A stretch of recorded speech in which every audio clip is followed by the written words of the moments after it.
Roll call করছি। Roll number 1, Yes, sir. 2, Yes, sir. 3, 4, 5, Yes, sir. 6, Yes, sir. 7, 8, Yes, sir. 9, 10, Present, sir. 11, Yes, sir. 12, Yes, sir. 13, 14, Yes, sir. 15, 13 Yes, আছো? sir. Yes, sir. আচ্ছা 14, 15, Yes, sir. 16, Sir, 17, 14 present. Yes, sir. 16, 17, 18, Yes, sir. 19, Yes, sir. 20, 21, Present, sir. 22, Yes, sir. 23, Present, sir. 24, Present, sir. 25, 26, 27, Yes, sir. 28, Sir, present, sir. 28, Sir, 27 present. 28 আছে, 29, Yes, sir. 30, Yes, sir. 31, Yes, sir. 32, Yes, sir. 33, Yes, sir. 34, Yes, sir. 35, 36, Yes, sir. 37, Yes, sir. 38, Present, sir. 39, 40, Yes, sir. 41, 42, Yes, sir. 43, 44, Yes, sir. 45, Yes, sir. 46, Yes, sir. 47, 48, Yes, sir. 49, Yes, sir. 50, Present, sir. 51, Yes, sir. 52, Yes, sir. 53, 54, Yes, sir. 55, 56, Present, sir. 57, Yes, sir. 58, Present, sir. 59, Yes, sir. 60, Yes, sir. 14 batch 18. যেটা absent একবার বলছি, role 3, 4, Sir, roll 3 present. 4, 7, 9, 16, 17, 20, sir 20 present sir, net কানেকশনের কারণে sir বলতে পারিনি। 25, 26, 28, 35, Yes sir, 35 present sir. 39, 41, 43, 47, 53, roll 14, batch roll 18. Just like দেখা যাচ্ছে? জি sir. So আমরা দেখেছি কিভাবে পোল প্রজেকশন করতে হয় স্টিরিওগ্রাফের উপর। এখন আমরা দেখব যে এই পোলটাকে কিভাবে স্টাডি করতে হয়। Sir. বলো। Sir, 39 present, sir. 39. Yes, sir. So পোলটাকে কিভাবে এখন প্রেজেন্ট করা যায় সেটা আমরা দেখব। প্রেজেন্ট করা যাচ্ছে, আমরা এখন মেজার করতে পারি কিভাবে অ্যাঙ্গেলটাকে, সেটাকে দেখব। তো সেজন্য আমরা যেটা ইউজ করি এটাকে বলা হয় উলফ নেট। উলফ নেট হচ্ছে এই ধরনের একটা নেট, একটা পেপারের উপরে এখানে নর্থ এবং সাউথ, এই যে নর্থ এবং সাউথ বরাবর দেখো লাইনগুলোকে কানেকশন করা আছে লাইনগুলো দিয়ে। এখানে মোট কতটা লাইন আছে? গ্লোবের মতো 360 লাইন আছে, ঠিক আছে। 1 ডিগ্রি, প্রতিটা লাইন হচ্ছে 1 ডিগ্রি গ্যাপ থাকবে, ঠিক আছে। এটা হচ্ছে অ্যাঙ্গুলার ডিসটেন্স, যেমন এখানে অ্যাঙ্গুলার ডিসটেন্স 1 ডিগ্রি মানে বড়, এখানে 1 ডিগ্রি মানে কাছাকাছি, রাইট, যেহেতু স্পেসিংটা কম। এই লাইনগুলো হচ্ছে সব গ্রেট সার্কেল, সব গ্রেট সার্কেল। এই গ্রেড সার্কেলটা এইভাবে আছে, এইটাও একটা গ্রেড সার্কেল। এটা বাকি অর্ধেক কোথায়? কম্পিউটার স্ক্রিনের পেছনে। এটাও একটা গ্রেড সার্কেল, এটা বাকি অর্ধেক কম্পিউটার স্ক্রিনের পেছনে চলে গেছে। বুঝা যাচ্ছে? This like a globe. So এই যে নর্থ সাউথ কে কানেক্ট করা যতগুলো লাইন আছে, এই সবগুলো লাইনই কি হবে? অল যে এগুলা যে মেরিডিয়ান গুলো আছে, এগুলো সবগুলো হচ্ছে গ্রেড সার্কেল। বোঝা যায়? এই লাইনগুলো সব গ্রেড সার্কেল। অন্যদিকে এই সাইডের যে অ্যাঙ্গেল গুলো আছে, এগুলো হচ্ছে স্মল সার্কেল। এই সাইডে কি কোনো গ্রেড সার্কেল আছে? বলতো এখানে কোনো গ্রেড সার্কেল আছে এই সাইডে?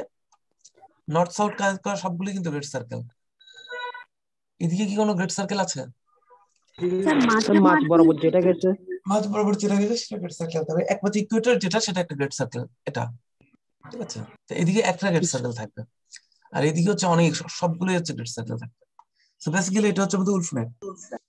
এই নেটটাকে আমরা ইউজ করতে পারবো পোলগুলোর মধ্যবর্তী অ্যাঙ্গেল বের করার জন্য। সেটা বলা হতো, দেখো, just the projection of sphere ruled out parallel latitude and longitudinal lines. So Wolf net all meridian, the longitudinal line are great circle connecting the north and south. North এবং south কে connect করে যেগুলো, এগুলো হচ্ছে সব great circle. The equator is also great circle. Equator হচ্ছে এটা। All other latitude lines on a Wolf net are small circle extending from side to side. So এগুলো হচ্ছে সবগুলো small circle. So these nets are available in various size. এটা depend করছে তোমার pole diagram যেটা তুমি প্লট করেছো, সেটা ডায়ামিটার যত হবে, তুমি এমন একটা গ্রেড সার্কেল নিবে, সেটা গ্রেড সার্কেল ডায়ামিটারের জন্য একই হয়। তো ইউজুয়ালি যেমন 18 ডায়ামিটার সেন্টিমিটার ডায়ামিটার ইউজ করা যায়, তুমিও তোমার পোল প্রজেকশনের ডায়াগ্রাম ডায়ামিটার ফিক্স করতে পারো। কিভাবে বলো তো? কিভাবে কন্ট্রোল করতে পারো তুমি তোমার স্ট্রিগো প্রজেকশনের ডায়ামিটারটা?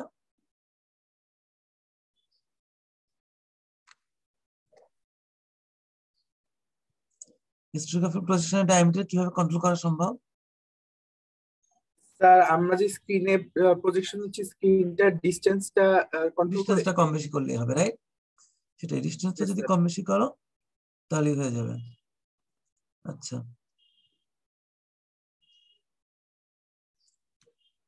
ওকে, হ্যাঁ, ডিসটেন্সটা কম বেশি করলে হবে। সো আমরা এবার নিতে পারি, in solving problem with Wulff net it is customary to cover it with a piece of tracing paper. Okay, তার মানে আচ্ছা, যেটা করতে হবে আমি গ্রাফ থেকে সরাসরি বলে আসলে, মনে করো এটা হচ্ছে তোমার পোল ডায়াগ্রাম। এই পোল ডায়াগ্রামটার উপরে তুমি এই পয়েন্টটাকে ঠিক এখানে এনে বসাবা। ঠিক আছে? বসানোর পরে উলফ নেটটাকে ঘোরাতে থাকো গোল করে এই অ্যাক্সিসের সাপেক্ষে। স্বাভাবিকভাবে ঘোরালে কি হবে? যেমন তুমি সি এবং ডি এই দুইটার অ্যাঙ্গেল যদি বের করতে চাও, তুমি এমন ভাবে ঘুরাবা যেন যে কোনো একটা গ্রেড সার্কেলের উপর পড়ে যায়। এখানে কিন্তু গ্রেড সার্কেল গুলো ড্র করা হয়েছে, বুঝতেছো? এ আর বি হচ্ছে ইকুইটারের উপর আছে, আবার সি আর ডি হচ্ছে এই যে গ্রেড সার্কেলের উপর আছে, ই আর এফ এই গ্রেড সার্কেলের উপর আছে। আবার তুমি এভাবে করে যে কোনো দুটা পোলকে একটা গ্রেড সার্কেলের উপরে ফেলতে হবে। গ্রেড সার্কেলের উপরে যদি ফেলো, তখন তুমি মধ্যবর্তী অ্যাঙ্গেলটা মেজার করতে পারবে। যেমন সিডি মধ্যবর্তী অ্যাঙ্গেল 20 ডিগ্রি, ই এবং এফ এর মধ্যবর্তী অ্যাঙ্গেলও 20 ডিগ্রি। লিনিয়ার ডিসটেন্স কিন্তু কম। তার মানে এভাবে দুইটা অ্যাঙ্গেলের মধ্যবর্তী অ্যাঙ্গেল আমরা বের করতে পারবো। বোঝা যাচ্ছে?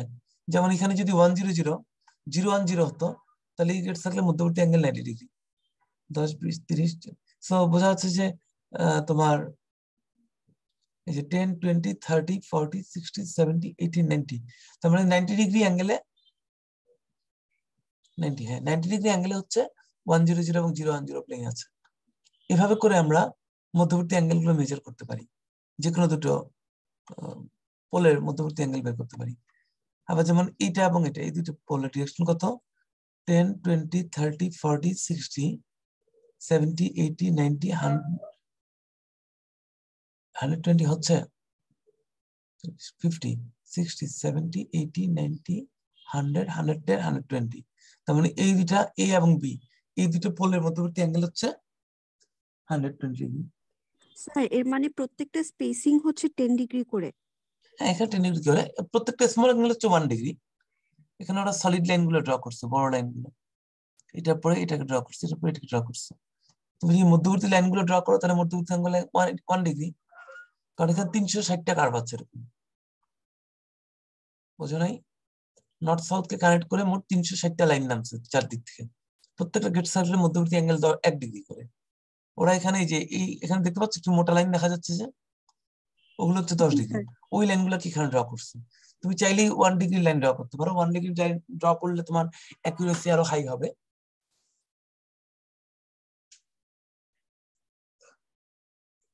তখন 1 ডিগ্রি পর পর অ্যাঙ্গেল গুলো বের করা যাবে। এভাবে স্টুডিও প্রজেকশনে আমরা প্রতি 1 ডিগ্রি ইন্টারভ্যালে প্লেনগুলোর মধ্যবর্তী কোণ বের করতে পারবো। তো যদি তারা গ্রেড সার্কেলের উপরে না থাকে তখন কি করবা? তখন তুমি এই সেন্টারটাকে ধরে এই পোল ডায়াগ্রামটাকে ঘুরাতে থাকবে। ঘুরাতে থাকলে যে কোনো একটা ভাবে তুমি কোনো না কোনো গ্রেড সার্কেলের উপরে পোজ দুটা পড়বে। তখন তুমি মধ্যবর্তী অ্যাঙ্গেল মেজার করতে পারবা। ঠিক আছে, এখানে সম্ভবত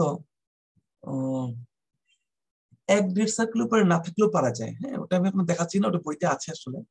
যদি একটা গ্রেড সার্কেলের উপর নাও থাকে তখন একবার এদিকে অ্যাঙ্গেল আরেকবার অন্যদিকে অ্যাঙ্গেল মেজার করে অ্যাড করে বের করা যায়।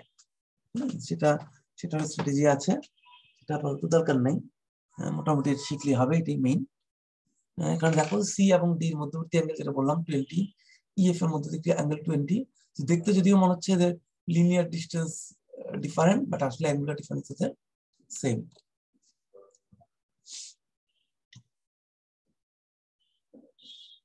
যেখানে যেমন বলছে দেখো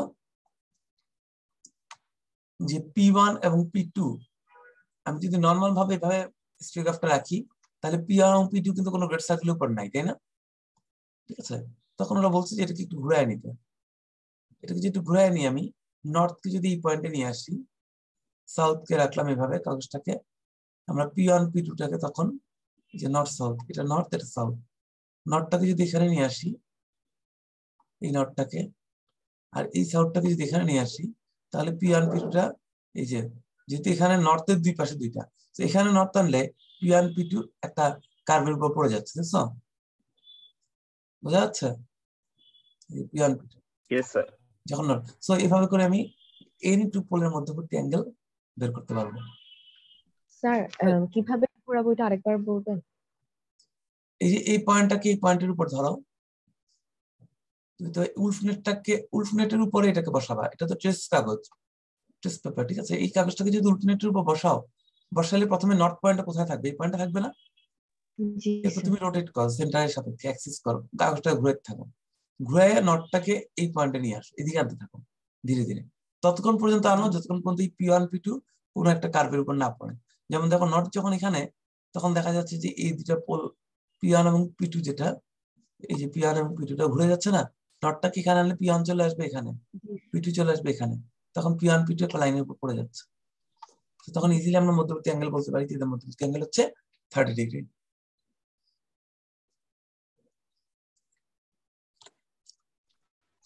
স্যার 30 ডিগ্রি ছাড়া অন্য কোনো অ্যাঙ্গেল হতে পারে না?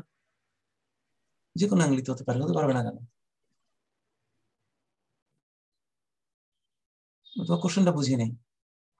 না স্যার, আপনি বলেন স্যার দুইটা পয়েন্ট যখন আমি নর্থ এক্সিসটাকে যখন ঘুরাবো তখন স্যার দুইটা পয়েন্ট একটা কার্ভের উপর পড়ে যাবে, ফলে আমি অ্যাঙ্গেলটা বলতেছি 30 ডিগ্রি। এই যে 30 ডিগ্রি এখানে কারণ হচ্ছে এখান থেকে এখানে 10 ডিগ্রি, এখান থেকে এখানে 10 ডিগ্রি, এখান থেকে এখানে 10 ডিগ্রি, 30 ডিগ্রি তো পাওয়া যাচ্ছে এখান থেকে মেজার করে, বুঝো নাই? আচ্ছা স্যার, বুঝছি স্যার। মেজার করে এখন এই পোলটা যদি এখানে থাকে তাহলে 40 ডিগ্রি, এই পোলটা যদি এখানে থাকে 50 ডিগ্রি, এই পোলটা যদি এখানে থাকে 50 ডিগ্রি, এই পোল যদি এখানে থাকে তাহলে 10 ডিগ্রি, আরো কাছে থাকলে 5 ডিগ্রি, আরো কাছে থাকলে 1 ডিগ্রি। এটা তো কত ডিস্টেন্স! আমরা বলছি যে ছবিতে দেখাচ্ছি এখানে মেজার অ্যাঙ্গেল হচ্ছে 30 ডিগ্রি, 10 20 30, ঠিক আছে? A plane may also be represented by its trace in the reference sphere, তাই না? আমরা আগে বলেছি একটা প্লেনকে আমরা ট্রেস দিয়ে রিপ্লেস করতে পারি। প্লেনটাকে যদি এক্সটেন্ড করা হয় তাহলে সেটা স্ট্রিগ্রাফিক প্রজেকশন, তখন স্ফিয়ারকে সে একটা গ্রেড সার্কেলে ইন্টারসেকশন করে, সেটাকে বলা হয় ট্রেস, সেটাকে ট্রেস বলে। আচ্ছা, ট্রেস কোথায় হয়? স্ফিয়ারের উপর, তাই না? Right, yes sir. স্ফিয়ারের উপর। আর ট্রেসটা কোথায় হয়? পোলটা কোথায় হয়? স্ফিয়ারের উপর। ট্রেস এবং পোলের মধ্যবর্তী অ্যাঙ্গেল কত ডিগ্রি বলতো?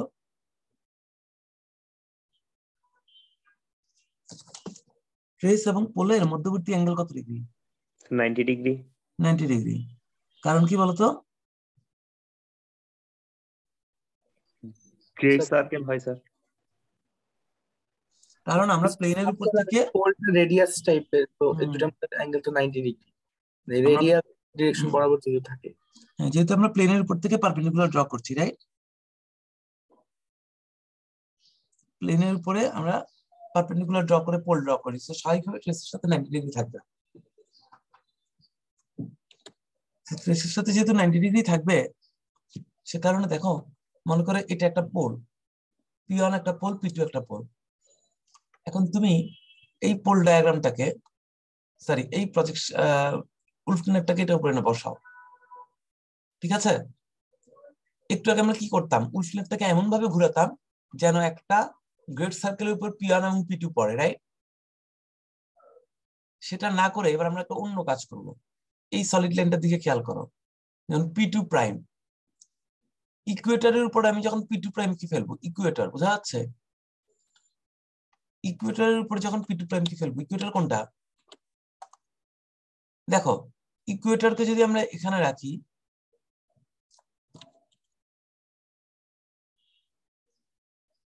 হ্যাঁ, এই যে ইকুয়েটরটা আছে না, ইকুয়েটর হচ্ছে এই লাইনটা, এই লাইনটাকে আমি P2 উপর আনবো। দেখো এই যে ইকুয়েটর, P2 উপর আনলাম, এনে এখান থেকে 90 ডিগ্রি যাব, 10, 20, 30, 40, 60, 70, 80, 90। এই 90-র যে সলিড লাইনটা, সেই লাইনটা আমি ইচ্ছা করলে ড্র করতে পারি না এখানে?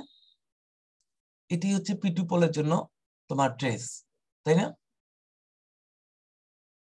তেমনি P1 বরাবর যদি আমি ইকুয়েটর ফেলি, এই যে ইকুয়েটরের লাইনটা এভাবে করে, বাম পাশে ছবিটা খেয়াল করে, এটা হচ্ছে ইকুয়েটর, ফেলি, তাহলে ইকুয়েটরের উপর ফেলার পর ইকুয়েটরের উপর আমি 10, 20, 30, 40 করে 90 ডিগ্রি পর্যন্ত যাবো, গেলে কি এরকম একটা লাইন পাবো? এই দুইটা লাইন হবে আমার দুইটা ট্রেস। ক্লিয়ার? তো এভাবে করে আমরা স্টিরিওগ্রাফিক প্রজেকশনে আমরা পোল যদি থাকে, আমরা পোলের থেকে 90 ডিগ্রি ডিস্টেন্সে যদি আমরা এই যে 90 ডিগ্রি ডিস্টেন্স, 90 ডিগ্রি ডিস্টেন্সে আমরা যদি গ্রেড সার্কেল নেই, সেটি হবে আসলে আমাদের ট্রেসের প্রজেকশন। তো দুইটা ট্রেসের মধ্যবর্তী অ্যাঙ্গেল হবে কত? 30 ডিগ্রি। তবে এই মেজারমেন্টটা লেস অ্যাকুরেট, বুঝা যাচ্ছে? তো এইভাবে করে তোমরা মধ্যবর্তী অ্যাঙ্গেল মেজার করতে পারবা। তার কোনো কোয়ারি আছে?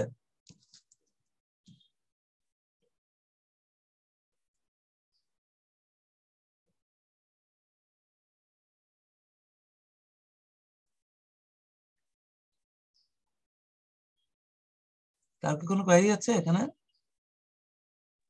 স্যার এটা আবার আরেকটু যদি এক্সপ্লেন করতেন এই জায়গাটা। এই ছবিটা বুঝতেছো কিছু? স্যার এখানে পয়েন্ট বুঝতেছিলাম ইকুয়েটর কোনটা? স্যার, ওই যে মধ্যবর্তী যে লাইনটা, এই যে ইকুয়েটর। এটা, আমি এটা ইকুয়েটর। ইকুয়েটরের উপর পোলটাকে রাখলাম, রাইট? জি স্যার। ইকুয়েটরের উপর পোলটাকে রেখে আমি এখান থেকে 90 ডিগ্রি দূরে যাব। এটা হচ্ছে এই পোলটা, 90 ডিগ্রি দূরে, 10, 20, 30, 40, 60, 70, 80, 90। তো 90 ডিগ্রি দূরে একটা গ্রেড সার্কেল পাচ্ছি না? হ্যাঁ স্যার। গ্রেড সার্কেলটা ড্র করে ফেলো কাগজের উপর, এই যে P2 গ্রেড সার্কেলটাকে ড্র করে দিচ্ছি, বুঝছো? হ্যাঁ স্যার। ঠিক সেম ভাবে এটা যদি আরেকটু ঘুরাই, আমি ইকুয়েটরটাকে ইচ্ছা করলে এখন P1 এর উপর যখন ফেলবো, তখন এখানে কি হবে? 10 ডিগ্রি, 20 ডিগ্রি, 30 ডিগ্রি, 40 ডিগ্রি, এভাবে করে 90 ডিগ্রি দূরে একটা সার্কেল পাবো। তাহলে এটা হবে আমার এই পোলের জন্য ট্রেস। কারণ আমরা জানি এখানে তোমাদের ভিজুয়ালাইজ, যে ভিজুয়ালাইজ করতেছো না সে কিছুই বুঝতেছো না, যে ভিজুয়ালাইজ করতেছো সে সব চোখের সামনে দেখতে পাবা। এই যে সার্কেল, এটা তো পেছনে একটা স্ফিয়ার আছে, ভেতরে এটা আসলে একটা স্ফিয়ার, 3 ডাইমেনশনালি। সো তুমি যদি এটাকে একটু প্লেন চিন্তা করো, এই প্লেনের উপর পারপেন্ডিকুলারটা কি P1 পয়েন্টে ইন্টারসেক্ট করছে না? সো বেসিক্যালি এটা হচ্ছে আমাদের সেই প্লেনটা, ক্রিস্টালোগ্রাফিক প্লেন, যে প্লেনটাকে আমরা এক্সটেন্ড করতে পারি, সেই প্লেনের উপরে ড্র করা হয়েছে এই পারপেন্ডিকুলার। আর এটা হচ্ছে আমাদের প্লেনটা, এটা পেছন দিকে যদি চিন্তা করো একটা সার্কেল, তাহলে এটা হচ্ছে প্লেন, প্লেনের উপর। সো এই দুটো ট্রেসের মধ্যবর্তী অ্যাঙ্গেল হচ্ছে 30 ডিগ্রি। 30 ডিগ্রি। সো তুমি ট্রেসের মধ্যবর্তী অ্যাঙ্গেলও মেজার করতে পারো চাইলে, যেটা আমরা অনেক আগেও বলেছিলাম যে চাইলে প্লেনের মধ্যবর্তী অ্যাঙ্গেলটা, এই যে এই ছবিটা এখান থেকে আসছে দেখো, সেটা আগে বলছি। এই যে এই দুটো হচ্ছে P1 P2, এই যে দুইটা প্লেনকে বাড়ালে যে এই যে এই লাইনটা, এখানে যে এই লাইনটা দেখতে পাচ্ছ আর এই লাইনটা দেখতে পাচ্ছ সামনে, এই দুইটা লাইনকে আমরা এখন ড্র করলাম প্রজেকশনের উপরে। কিভাবে? এই যে P1 থেকে 90 ডিগ্রি দূরে এই লাইনটা নিয়েছি, P2 থেকে 90 ডিগ্রি দূরে আমি এই লাইনটা নিয়েছি। সো এইটাই থ্রি ডাইমেনশনালিটি আমরা স্টুডেন্ট পজিশনে এনে এখানে প্লট করে দিয়েছি। সেভাবে করে আমরা ট্রেসের মধ্যবর্তী অ্যাঙ্গেল বের করতে পারি। আচ্ছা, তারপরে একটা জিনিস হলো যে আমাদের তোমরা রোটেশন, আমরা যদি সিমেট্রি এখনো দেখাই নাই, বাট সিমেট্রিতে কিছু জিনিস আছে, যেমন ধরো তোমরা জানো যে 1 0 0 0 1 0 এগুলো হচ্ছে 4-fold সিমেট্রি, তাই না? হ্যাঁ, এগুলো হচ্ছে 4-fold সিমেট্রি। 1 0 0 1 0, এই যে অ্যাক্সিস জেড অ্যাক্সিস বরাবর 4-fold, কেন? প্রতি 90 ডিগ্রি পর পর সেম সিন, রাইট? আচ্ছা, আর এই বরাবর কত ডিগ্রি বলো তো? 1 1 1 বরাবর কত ডিগ্রি? 120 ডিগ্রি, 3-fold, তাই না? Yes, sir. 3-fold। সো এই বরাবর আছে 3-fold। এটাকেও কিন্তু আমরা প্রজেকশনে এইভাবে ইন্ডিকেট করি। দেখো যে পয়েন্টগুলো 4-fold এগুলোতে আমরা স্কয়ার মার্ক দিয়ে দিই। তার মানে 0 0 1 0 1 0 1 1 0 এগুলো হচ্ছে সব কি 4-fold পয়েন্ট। তারপরে 1 0 1 0 1 1 এগুলো হচ্ছে 2-fold, এগুলো কিভাবে 2-fold দিয়ে মার্ক করা হয়। আবার 1 1 1 হচ্ছে 3-fold, এখানে একটা ছোট ট্রায়াঙ্গেল ড্র করা হয়, দেখছো? সো স্ট্রিওগ্রাফিক প্রজেকশনের উপর এভাবে তোমার ইয়ে দিয়ে দেওয়া থাকে, বিভিন্ন মার্ক করা থাকে। এই মার্কগুলো থেকে আমরা ইজিলি আইডেন্টিফাই করতে পারি যে কোন প্লেন বা কোন ডিরেকশন বরাবর, যেহেতু ডিরেকশন এবং প্লেন একই, 1 0 0 প্লেন আর 1 0 0 ডিরেকশন মানে 1 0 0 প্লেন পারপেন্ডিকুলার, তার মানে এই বরাবর একটা 4-fold সিমেট্রি আছে, বুঝা যাচ্ছে? সো স্ট্রিওগ্রাফিক প্রজেকশনের মাধ্যমে আমরা আমাদের যে সিমেট্রি আছে সেটাকে আমরা প্লেস করতে পারি। এই পর্যন্ত হচ্ছে আমাদের স্ট্রিওগ্রাফিক প্রজেকশনের চ্যাপ্টার, ঠিক আছে? আমরা এখন একটু শুরু করব নেক্সট একটা, যেটা আমরা পরের ক্লাসে মেইনলি করাবো, সেটা হচ্ছে ডিটারমিনেশন অফ ক্রিস্টাল স্ট্রাকচার। আমরা মেইনলি এক্স-30 এর মাধ্যমে পড়বো এটাকে। অনেক কিছু করা যায়, এর মধ্যে একটা হচ্ছে ডিফ্রাকশন। ডিফ্রাকশন অনেক ভাবে করা যায়, X-ray diffraction, neutron diffraction, electron diffraction, অনেক কিছু আছে। আমরা যেটা পড়বো সেটা হচ্ছে শুধু X-ray diffraction, very very basic কিছু জিনিস। হ্যাঁ, কারণ তোমরা জানো আমাদের নিজেদেরই ডিপার্টমেন্টে এক্স-30 এর উপর ফুল একটা কমপ্লিট কোর্স আছে। সো আমরা একটা ছোট জাস্ট আইডিয়া পাওয়ার চেষ্টা করবো যে এক্স-30 কিভাবে ক্রিস্টালোগ্রাফি অ্যানালাইসিস করা হয়। So the most common method of structure determination uses technique of X-ray diffraction. আমরা X-ray diffraction ইউজ করে crystallography analysis করব। Before the discovery of X-ray, crystallographics and mineralogists had accumulated the first knowledge about crystal by measurement of angle, chemical composition and physical properties. So আমরা ম্যাটেরিয়ালের density measure করতাম, বা অন্য hardness, physical property এগুলো measure করে, chemical composition analysis করে আমরা ম্যাটেরিয়ালের crystal structure সম্পর্কে idea পেতে ট্রাই করতাম। এখন আমরা যেটা করি, আমরা সরাসরি অ্যাটমগুলোর লাইট ওয়েভের সাথে ইন্টারঅ্যাকশন, ইলেক্ট্রোম্যাগনেটিক ওয়েভের সাথে ইন্টারঅ্যাকশন করে আমরা স্ট্রাকচার সম্পর্কে বুঝতে ট্রাই করি। So the phenomenon of diffraction was well understood. আমরা ডিফ্রাকশন কিভাবে করি দেখো। ডিফ্রাকশনের মেইন বিষয়টা কি, যে ডিফ্রাকশন কখন হয়? একটা ওয়েভ মোশন যখন a set of regularly spaced scattering object,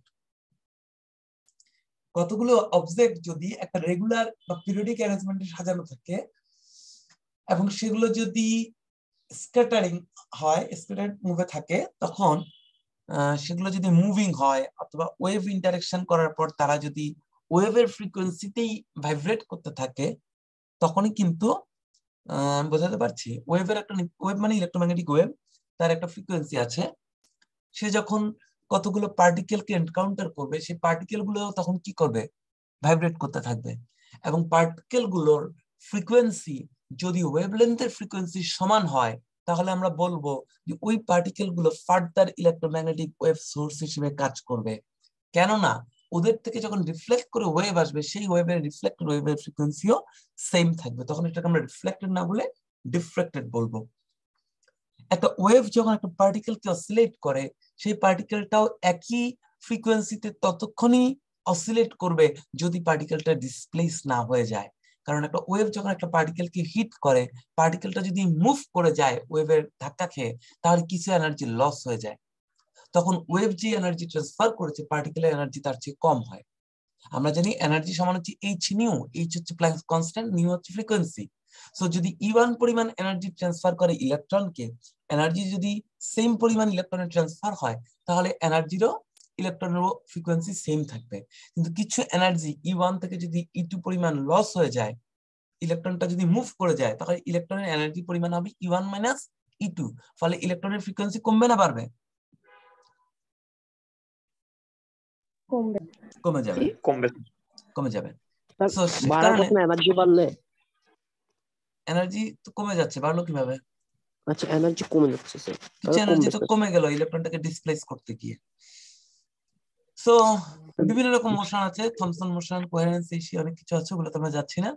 basic কনসেপ্টটা হলো যে যদি তোমরা ইলেকট্রনটাকে একই ভাইব্রেশনে একই ফ্রিকোয়েন্সিতে ভাইব্রেট করতে পারো, তাহলে যে রেটা ব্যাক করে আসবে সেটার ফ্রিকোয়েন্সি সেম থাকবে। এগুলো থিওরিগুলো তোমরা পড়লেই পারবা। এখানে বইতে এইভাবেই তোমাদের ছবি ড্র করছে। আসলে ভালো ছবিগুলো হচ্ছে, মনে করো এখানে একটা অ্যাটম, এখানে একটা অ্যাটম, এখানে একটা অ্যাটম, এখানে একটা অ্যাটম, এখানে একটা অ্যাটম, বুঝতেছো? অ্যাটম গুলো এই যে এক্স রে এসে পড়লো, অ্যাটম গুলো কি করলো? ডিফ্রেক্ট করলো। আবার দেখো পজিশন গুলো একটু মনে রাখো, এখানে একটা অ্যাটম, এখানে অ্যাটম, প্রত্যেকটা পয়েন্টে কিন্তু অ্যাটম আছে রেগুলারলি, তাই না? Lattice point. তাহলে দেখো এই পয়েন্ট থেকে একটা ওয়েভ আসতেছে। আমি এটা একটু ড্র করে দেখাই, এমন তাহলে তোমরা ভিজুয়ালাইজ করতে পারবা না। মনে করো এগুলো হচ্ছে অ্যাটমের পজিশন।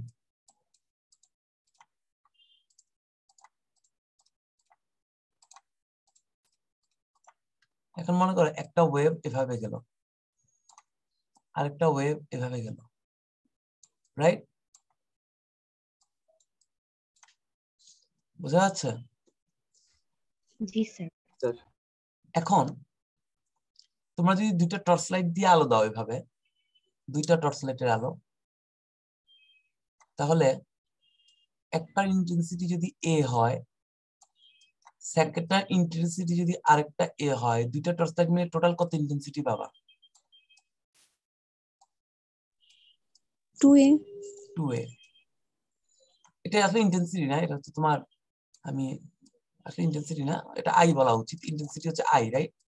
আই আই হচ্ছে প্রপোর্শনাল টু এ স্কয়ার। বুঝো এটা? এ স্কয়ার হচ্ছে জি ওয়েভের স্যার। হাইটটা, ওয়েভের হাইট। স্যার আচ্ছা, তো প্রথমটা যদি আই দেয়, দুইটা টর্চ লাইটে টুয়াই যায়, তিনটা টর্চ লাইটে থ্রাই যায় ইন্টেন্সিটি পাবা, রাইট? কিন্তু তোমরা যদি ব্যাটারির মধ্যে একটা টর্চ লাইটের মধ্যে তিনটা ব্যাটারি দাও, আমি যদি অন্যভাবে বলি, তিনটা টর্চ লাইটকে যদি একই লাইন বরাবর দিতে পারো, এটা কি পসিবল? পসিবল। যদি তিনটা টর্চ লাইটের পাওয়ার একটা টর্চ লাইটে নিয়ে আসো, রাইট? তখন কিন্তু ওয়েভটার হাইটই 3 গুণ হয়ে যাবে। থ্রাইজে ইন্টেন্সিটি কয় গুণ হয়ে যাবে তখন?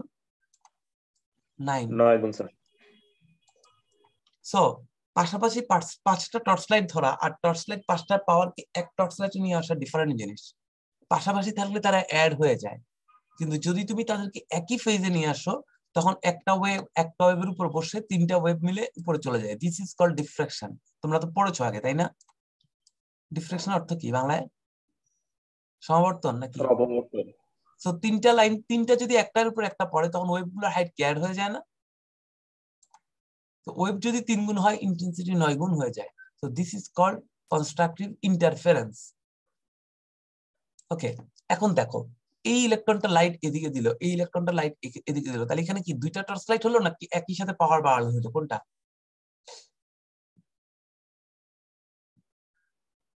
এটা কোনটার অ্যানালজি? দুটো টর্চ লাইট আলাদা নাকি একসাথে ইন্টেন্সিটি বাড়ছে? বলো। স্যার দুইটা না আলাদা? দুইটা আলাদা। দেখতে মনে হচ্ছে দুইটা আলাদা, বইতে তোমাদের এভাবেই প্রেজেন্ট করেছে, কিন্তু আসলে তা না। কারণ এই ওয়েভটা কিন্তু আসলে নিচ থেকে আসবে, আরেকটা ওয়েভ। আমি যদি বলতে পারি যে এইটা আর এইটা একই ফেজে আছে, এই দুইটা একই ফেজে থাকলে গ্যাড হয়ে যাবে না? যদি বলি এই ওয়েভটা আর এই ওয়েভটা একই ফেজে আছে, তার মানে হচ্ছে এই ওয়েভটা আর এই ওয়েভটা একই ফেজে আছে। বুঝতে পারছি? যদি এই ওয়েভ এবং এই ওয়েভ একই ফেজে থাকে, তাহলে এই ওয়েভ এবং এই ওয়েভ একই ফেজে থাকবে। যদি এটা এটা একই থাকে তাহলে এটা এবং এটাও একই থাকবে, আর এটা এটা যদি একই থাকে তাহলে এটা আর এটা একই থাকবে। বোঝা যায়? তার মানে বইতে তোমাদের প্যারালাল ওয়েভ গুলাকে দেখাচ্ছে, কিন্তু আসলে 2-3 লেয়ার অ্যাটমিক নিচ থেকে কিন্তু সেম ওয়েভ গুলো আবার ফিরে আসতেছে। সো বেসিক্যালি এখানে দেখাচ্ছে যে এটা এটা একই, আসলে এইটা আর এটা একই। তার মানে আলটিমেটলি কি, এই রে গুলো সব একই লাইনে গিয়ে ইন্টেন্সিফাই হচ্ছে। ক্লিয়ার? সো সে কারণে তোমাদের বইতে ছবিটা ড্র করছে এইভাবে, দেখে মনে হচ্ছে এই একটা রে, এই একটা রে, এই একটা রে, কিন্তু আসলে কি এই পয়েন্টে কয়টা রে গেছে? এই লাইনের উপর 2টা রে, একটা গেছে এখান থেকে, একটা গেছে এখান থেকে। তো আমি দেখাবো যে এই 2 রের মধ্যে যদি একই ফেজে থাকে 2টা রে, তার মানে হচ্ছে তার মানে হচ্ছে এই লাইন বরাবর সবগুলোই একই রেতে আছে, তার মানে তখন ডিফ্লেক্টেড হয়ে একটা হাই ইন্টেন্সিটি বিম আমরা পাবো। সো এভাবে করে ল্যাটিসে যখন অ্যাটমগুলো সাজানো থাকে, রে গুলো যখন ডিফ্লেক্ট হয়ে এসে একই ফেজে থাকবে, তখন আমরা কনস্ট্রাকটিভ ইন্টারফারেন্স পাবো। ওই লাইনগুলো থেকে আমরা বিম পাবো, আদারওয়াইজ আমরা বিম পাবো না। তোমাদেরকে একটা জিনিস একটু দেখাই, লিখে রাখতে পারি কিনা, এটা দেখাই আমি শেষ করব।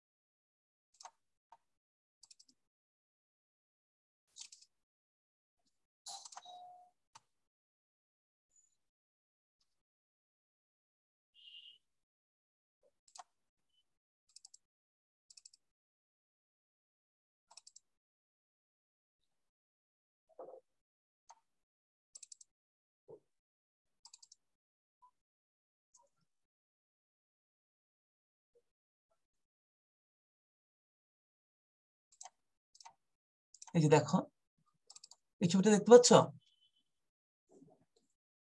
জি স্যার। এটাই হচ্ছে এক্স রে বেসিক্যালি। যেমন আমরা কপার অক্সাইড তৈরি করেছি, আমরা কপার অক্সাইডকে এক্স রে করেছি, এক্স রে করার পর এগুলো কপারকে অ্যানিলিং করা হয়েছে 500, 600, 700, 800 ডিগ্রিতে। আমরা যে পিক গুলাকে বের করেছি, এগুলো অনেক কিছু প্রসেসিং করা হয়েছে। যে প্লটটা দেখতে পাচ্ছ, এটা অনেক প্রসেসিং করার পরে, ঠিক আছে, আমরা দেখেছি 100 প্লেন থেকে আমরা পেয়েছি, আমরা এখানে 113, 1 2 3 আলগা ছবি দেখলে বুঝতে পারতা, 4 এখানে একটা পিক আছে, 5 এখানে একটা পিক আছে, 6 7 8 9 10 11 ডাবল পিক, 12 13 এবং এখানে 2টা পিক আছে 15। এই যে 15 পিক দেখতে পাচ্ছ, এদের এক্সাক্ট পজিশন, প্রত্যেকটার অ্যাকুরেট পজিশন, প্রত্যেকটার মধ্যবর্তী যে এই ডিস্টেন্স গুলো, এইগুলো থেকে মেজার করে আমরা বলতে পারি যে হ্যাঁ এই ম্যাটেরিয়ালটা পিওর কপার অক্সাইড, এটার ক্রিস্টালাইজ সাইজ কত, ল্যাটিস প্যারামিটার কত, কোন প্লেন গুলো আসছে আসছে নাই। এখানে যেটা তুমি দেখতেছো কপার অক্সাইড এই 2টা প্লেন থেকে, যদি এটা জিঙ্ক অক্সাইড হতো তাহলে তুমি অন্য 3টা পিক পাইতা, এখানে 3টা পিক পাইতা। আবার এটা মনে করো সিইউও, সিইউও এই 2 জায়গা থেকে 2টা আসছে, তাই না? এটা যদি CU2O হইতো তাহলে এই 2টা থাকতো না, না থেকে এই বরাবর একটা পিক আসতো। আবার যদি pure copper oxide, pure copper হতো তাহলে এই 3টার পরিবর্তে 45 একটা পিক আসতো। বোঝা যায়? তো এই যে এই জিনিসগুলো মানে কি, এই জিনিসগুলো মানে হচ্ছে ওই অ্যাঙ্গেল গুলোতেই শুধুমাত্র অ্যাটম গুলো কনস্ট্রাকটিভ ইন্টারফারেন্স করেছে, ওই প্লেন গুলোতে, অত ডিগ্রি অ্যাঙ্গেল গুলোতে। বোঝা যায়? সো অ্যাঙ্গেল গুলো থেকে আমরা একটা ডিস্টেন্স বের করতে পারি, রিলেশন। এখানে তো অ্যাঙ্গেল 2 θ, অ্যাঙ্গেল 30 35, এই অ্যাঙ্গেলের সাথে রিলেশন হচ্ছে ইন্টারপ্ল্যানার স্পেসিং। যেমন 100 প্লেনের ল্যাটার স্পেসিং হচ্ছে a, 200 a/2। সেভাবে আমরা দেখাতে পারি যে ওই প্লেন গুলোর যে ইন্টারপ্ল্যানার স্পেসিং তা অ্যাঙ্গেলের সাথে রিলেটেড। ফলে কত ডিগ্রি অ্যাঙ্গেলে পিক আসছে, যেমন এই অ্যাঙ্গেলটা থেকে আমি ক্যালকুলেট করে বের করেছি, এটা হচ্ছে কপার অক্সাইডের 100 প্লেন, তার মানে 32 পয়েন্ট সামথিং অ্যাঙ্গেল। এই অ্যাঙ্গেলের যে রিফ্লেকশন হচ্ছে এটা 100 প্লেন থেকে আসছে। এভাবে করে আমরা আইডেন্টিফাই করি। So that's all. এটা হচ্ছে মেইন জিনিস স্টাডি। এখান থেকে প্রচুর কিছু ক্যালকুলেট করা হয়। তোমাদেরকে এটাই বোঝানোর চেষ্টা করবো একটু আমরা, যে কিভাবে এই পিকটা তৈরি হয়, মোরাললেস, খুব স্বাভাবিকভাবে ছোট করে, যে এই ধরনের একটা ডায়াগ্রাম কিভাবে তৈরি হয়। এবং মেইন বিষয় হচ্ছে angle is related to D. So তুমি যদি অ্যাঙ্গেলে পিক পাও তাহলে ডি বুঝতে পারবা, ঠিক আছে? এখন কোন ডি বা কোন প্লেন থেকে পিক আসবে, কোন প্লেন থেকে পিক আসবে না, that is the important thing. এবং এই পিকটা কতটুকু থিক হবে, কতটুকু থিন হবে, এটা ডিপেন্ড করবে তোমার ক্রিস্টালের সাইজের উপর, ক্রিস্টালাইট সাইজের উপর। ক্রিস্টালের সাইজ যত 9 মিটার বড় হবে, এই পিকটা তত থিন হয়ে যাবে। শার্প হয়ে যাবে। বুঝা গেছে? So this is mainly XRD. আমরা তোমাদের কন্টিনিউ করব নেক্সট উইকে ইনশাআল্লাহ আমরা এক্সআরডি কমপ্লিট করে ফেলব। ঠিক আছে? তোমাদের পরে কি আর কেউ আসছো? Sir roll 9 sir roll 17 roll 17 sir roll 04 sir. Sir roll 9 7 আছো? স্যার রোল 7 আছি। 16 স্যার রোল 47 16 আছো? Sir roll 4 sir. 53 sir. Sir roll 17 sir. 17 তো আগেই দিয়েছো। 25 আছো? জি স্যার। 25 আছো? 43 আছো? জি স্যার। 26 16 26 নাই 28 41 স্যার রোল 41 স্যার ফোন দিয়ে বললো ওর নাকি স্যার মিটিং এ ঢুকতে পারতেছে না, কানেকশন এরর দেখাচ্ছে, মনে হয় স্যার নেটওয়ার্কের প্রবলেম। আচ্ছা অনেকবার ট্রাই করতেছে। 14 ব্যাচ রোল 18। আচ্ছা এই পর্যন্ত তাহলে আজকে ঠিক আছে। Sir roll 4 sir. 4 দেওয়া হয়েছে।